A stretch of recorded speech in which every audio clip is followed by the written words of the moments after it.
So mga bossing, eto na nga po, Gilas Pilipinas coach team ko nakahanda sa posibleng dirty tactics ng Chinese Taipei. Gilas Pilipinas may panibagong adjustment sa kanilang lineup. Bago yan kaibigan, huwag niyo po munang kakalimutan na mag-like and subscribe sa ating YouTube channel. Maraming salamat po. Well mga kaibigan, finally game day na nga po at unang laban ng Gilas Pilipinas dito nga po sa third and final window ng FIBA Asia Qualifiers 2025. At dahil nga po Chinese Taipei ang kanilang unang makakalaban, ngayon ang Gilas Pilipinas natin ay kulang ho ng big man o sentro.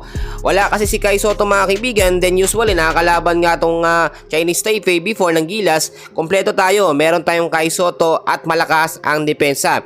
Naglabas na rin ng final lineup ang Gilas Pilipinas mga kaibigan, which is kung titignan ninyo, okay naman so far. Nandyan si Newsam, si Thompson, si Perez, Ramos, Obtana, Brownlee, Giambao, Malonzo, si AJ Edo, Junmar Fajardo, Carl Tamayo at si Japet Aguilar. Nakahabol po mga kaibigan, pero yung sinasabi natin si QMB wala ho, hindi ho naaprobahan or nakahabol sa lineup. Ngayon nga mga kaibigan, nangyayari yung sinasabi ko sa inyo na posibleng maging dirty tactics nga po nitong Chinese Taipei sa Gilas Pilipinas. Nung mga nakakalaban natin nakaraang tournament mga kaibigan o FIBA, ito nga pong Chinese Taipei, nagkaroon talaga ng sinasabi nating dikdikang laban. Pilit kasing hinahabol ng Chinese Taipei o tinatalo ang Gilas Pilipinas, pero hindi po nila magawa. Sa pagkakataong ito, sasamantalahin ng Chinese Taipei na wala si Kai Sotto, wala tayong ring protector, walang dedepensa sa depensa po ng Gilas Pilipinas, at napanood nila yung laban dito nga po sa second Doha International Cup.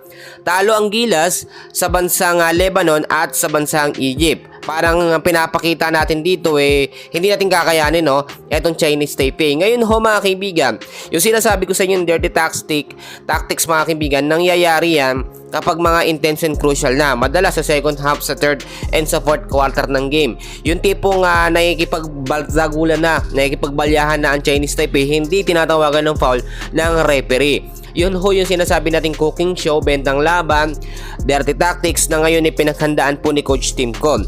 Wala ho tayong twin tower, hindi mangyayari, pero mananatili ho ang triangle offense nito nga pong si Coach Tim Con. Magiging available po sa starting 5 lineup ng Gilas Pilipinas si Justin Brownlee, kasama yan Junmar Fajardo, si Dwight Ramos, si AJ Edo at etong si Scotty Thompson. So mga kaibigan, si Japet Aguilar posibleng gamitin yan pagdating ng second quarter o sa second half, sa third and sa fourth quarter ng game para merong dedepensa. Hindi rin kasi pwedeng pagsabayin etong dalawang big man natin, si Junmar Fajardo at eto nga pong si Japet Aguilar, dahil wala pong magre-relieve o magpapalit kapalitan pagdating sa second half. Baka mapagod kasi yung isang mga big man natin.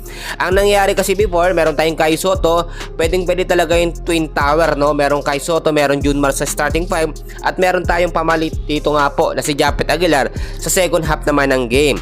Mga kaibigan, mangyari man yung sinasabi natin na dirty tactics, nakahanda si Coach Tim Con.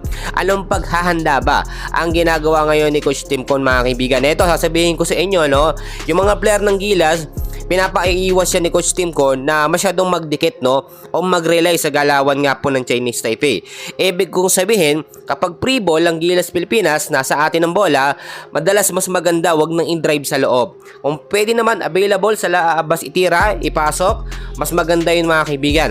At magbabantay, eto nga pong si Junmar o si AJ Edo doon nga po sa ilalim ng court bilang ring protector, which is meron tayong depensa, meron taga-rebound, taga-kuha ng bola para maging pabor sa atin yung laban. Kasi kung hindi po yung gagawa ng estratehiya, ito nga po si Coach Tim Con, madedehado ang ating Gilas Pilipinas. Mamaya alas 7 mga kaibigan, mga bossing, huwag yung kakalimutan mag-like and subscribe sa ating channel. Mamaya update ko kayo. And please, huwag yung kakalimutan mag-like and subscribe sa ating channel bilang tulong na rin. Maraming salamat po.